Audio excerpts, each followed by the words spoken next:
예, 오늘 한국은행 기준금리 1%로 올렸습니다. 1년 8개월 동안 이어져온 이른바 제로금리 시대가 막을 내린 건데요.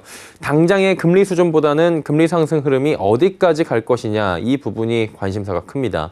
금리 인상의 배경 짚어보고요. 이로 인한 경기 영향 등을 금융부의 윤다혜 기자와 하나하나 알아보도록 하겠습니다. 어서 오세요.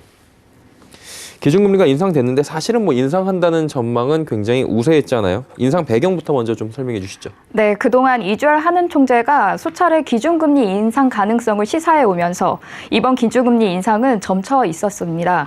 오늘 한국은행 금통위는 기준금리를 0.75%에서 1%로 인상했습니다. 금통위가 지난 8월에 이어 오늘까지 기준금리를 올해 2차례 인상한 것인데요.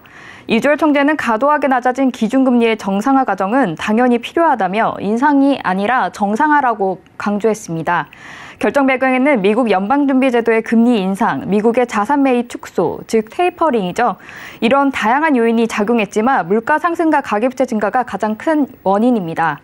지난달 소비자 물가 상승률은 3.2%로 9년 9개월 만에 최고치를 기록했고 3분기까지 가계빚은 37조 원 늘어 1,845조 원에 육박했습니다. 강력한 대출 총량 규제에도 가계부채 증가세가 꺾이지 않으면서 코로나19 재확산에도 한국은행이 기준금리를 인상할 수밖에 없는 이유입니다. 예.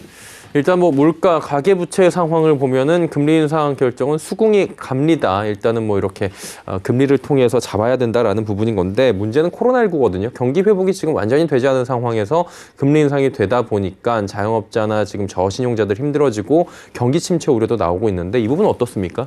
네, 짧은 기간 중에 기준금리를 연속해서 인상하면 경기 회복세가 저하될 수 있고 방역 수준이 다시 강화될 경우에는 빠른 금리 인상에 대한 우려가 한층 강화될 수 있다는 지적이 나옵니다. 이에 대해 이주열 총재는 기준금리 인상이 실물 경제에 부정적인 영향을 미치지 않을 것으로 보고 있습니다.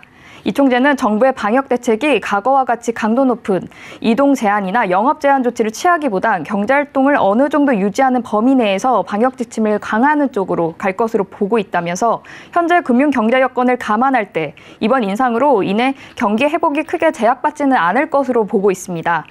이 총재는 금리 인상 속도가 빠르다는 우려에 대해서도 종합적으로 보면 현재 기준금리는 중립금리에 여전히 미치지 못하고 있다면서 코로나19 충격 당시 예상된 경기 침체 이례적으로 기준금리를 0.5%까지 낮췄던 조치를 경제 상황이 개선되는 것에 맞춰 정상화하는 것은 당연하다고 재차 강조했습니다.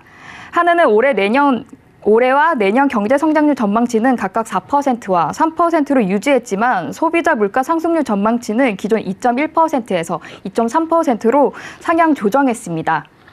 한마디로 이제 경기 성장률을 그대로 두고 물가가 조금 더 오를 것이다라고 수정 전망치를 제시한 건데 이게 금리 인상으로 가계부채 증가를 잡을 수는 있겠는데 자영업자 조금 전에 제가 언급을 했지만 이분들의 대출 이자 부담이 늘어나지 않겠느냐 이런 우려도 나오는데 이 부분 어떻습니까? 네, 맞습니다. 이번 금리 인상으로 시중금리도 따라 오르게 되면서 가계대출 이자 부담은 더 커질 것으로 전망됩니다. 기준금리가 1%로 올라서면서 주택담보대출 금리는 6%로 치솟을 것으로 보입니다.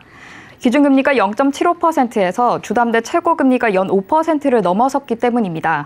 올해 2차례 인상으로 가계 연간 이자 부담은 지난해 말과 비교해 5조 8천억 원으로 증가해 대출자 1인당 연이자 부담도 301만 원으로 30만 원 불어날 것으로 추산됩니다. 그럼에도 한은이 기준금리를 올린 것은 가계대출 증가 등 금융 불균형 현상을 더 이상 방치해서는 안 된다고 판단했기 때문으로 보입니다. 전문가 얘기 들어보겠습니다. 차입자들에게 좀 부담이 가긴 하는데 근데 지금 그간의 금융 불균형이 좀 있다고 지금 인식을 하고 있기 때문에 부채 누적 문제를 완화함으로 인해서 얻는 편익이 좀 더 크다고 판단할 수밖에 없을 것 같습니다. 네, 기준금리를 올리는 것은 낮은 이자 비용 탓에 가계부채가 더 팽창하는 것을 막기 위한 것인데요. 하지만 이렇게 되면 자영업자나 중소기업 등에서 연체율 증가 등 부작용이 초래될 가능성이 높아집니다. 전문가 얘기 들어보겠습니다. 이제 기준금리를 인상하다 보면은 상대적으로 대출금리라든지 이런 쪽으로는 사실 상승 압력이 커질 수밖에 없을 것 같아요. 금융당국의 대출 규제를 억제하는 좀 이런 측면의 정책이 간다면은 사실상 대출 금리 더 올라갈 수밖에 없는 것이죠. 어떤 것들이 가계부채가 이제 GDP 대비해서 105% 이상의 규모까지도 지금 육박해 있는 상황이고 또 대출 이 가계대출 증가세가 그래도 연말 그리고 나아가서 2분기까지도 증가할 수밖에 없는 뭔가 그 분위기이기 때문에 사실상 가계들 입장에서는 조금 부담이 커질 수밖에 없는 좀 구간이지 않을까. 예, 이번에 인상이 이루어졌어요. 그리고 내년 초에도 금리 인상할 것이다 뭐 이런 얘기들 나오고 있는데 어떻습니까 지금? 네, 이주열 총재가 기준금리 1%로 인상됐지만 현재 금리 수준은 여전히 완화적이라고 말해 내년 추가 기준금리 인상 가능성을 시사했습니다. 또 이 총재는 내년 1분기 기준금리의 추가 인상 가능성에 대해 그때 경제 상황에 달려 있겠지만 배제할 필요는 없다고 말했습니다. 전문가들도 내년에 추가적으로 기준금리가 인상할 것으로 내다보고 있습니다. 전문가 얘기 들어보겠습니다. 내년도에는 주로 초반에는 민간 소비를 위주로 이렇게 상황이 좋아지고 국내적인 물가 상승 압력이 좀 존재할 것이거든요. 그래서 그런 걸 감안했을 때도 내년에도 충분히 2회 정도는 금리 인상이 가능하지 않을까.